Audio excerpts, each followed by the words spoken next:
Welcome to None of the Above, my friends. We're here today to discuss a slippery slope that the United States has been on for at least a century. One could argue maybe since Truman, when he decided to join the Korean conflict without congressional approval. However, he can get by or feel good about himself because he did get UN approval for it. So, with that, we're going to discuss what is most important, and that was the beginning of this whole issue in 1961.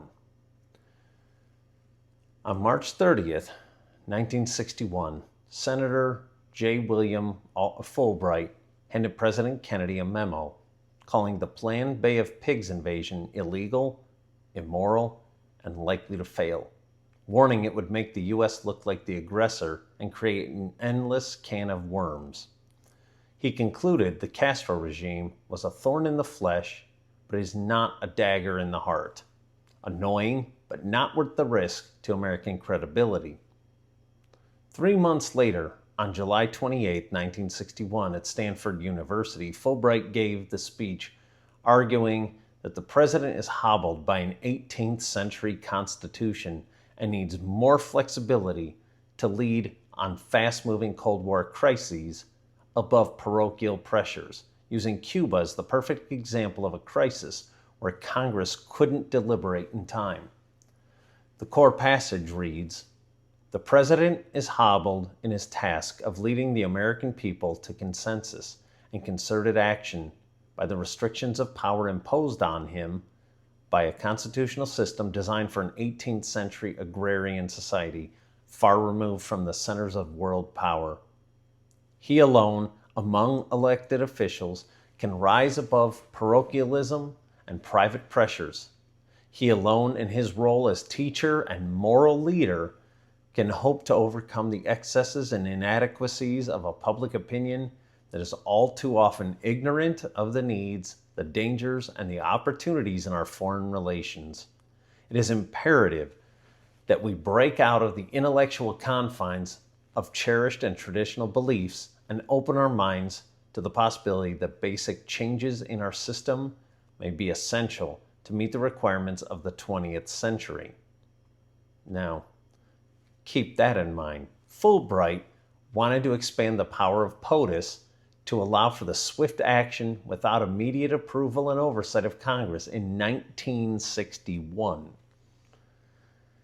In his October 27, 1964, A Time for Choosing speech, Ronald Reagan quoted Fulbright to warn that liberals wanted to free the president from constitutional limits so he could impose what he thinks is best. Yet, as president, Reagan complained during his presidency that Congress had passed over 100 new restrictions in the 1970s, in part due to Fulbright's clawback of congressional power and oversight. Reagan, quite hypocritically, pushed to reverse and further restore presidential flexibility on covert operations like Iran-Contra. Fulbright later spent years regretting the 1964 Tonkin resolution he had helped pass, holding hearings that exposed the deception and backing the 1973 War Powers Resolution to claw back that power. Justice Antonin Scalia of the United States Supreme Court laid out the unitary executive theory in his 1988 Morrison v. Olson dissent, arguing the president must have sole control over all executive power with no independent agencies or officers answerable to anyone but him. The Patriot Act was signed into law on October 26, 2001, less than 7 weeks after 9/11. It was a broad, unlawful statute passed by Congress, which the George W. Bush administration then interpreted in secret to stretch executive power far beyond what the text actually authorized. John Yoo took it further in the Bush years with the torture memos and the 2005 National Security Agency surveillance opinion, claiming that the Commander-in-Chief clause gives the President unchecked authority in national security matters that Congress cannot limit.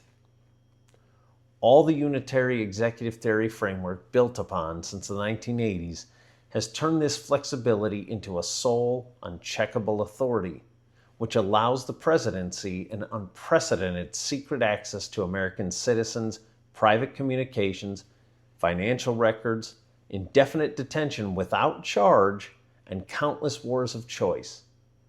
Donald Trump now felt at liberty to invoke this unilateral authority to embark on still greater endeavors in 2026, including piracy and attacks on shipping worldwide. Operation Absolute Resolve in January, where Trump ordered the kidnapping of Venezuelan President Nicolas Maduro and his wife Celia Flores.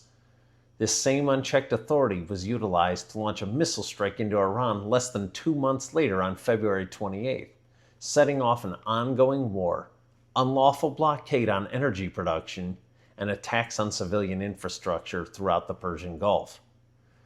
This further included the conflict in southern Lebanon and Israel.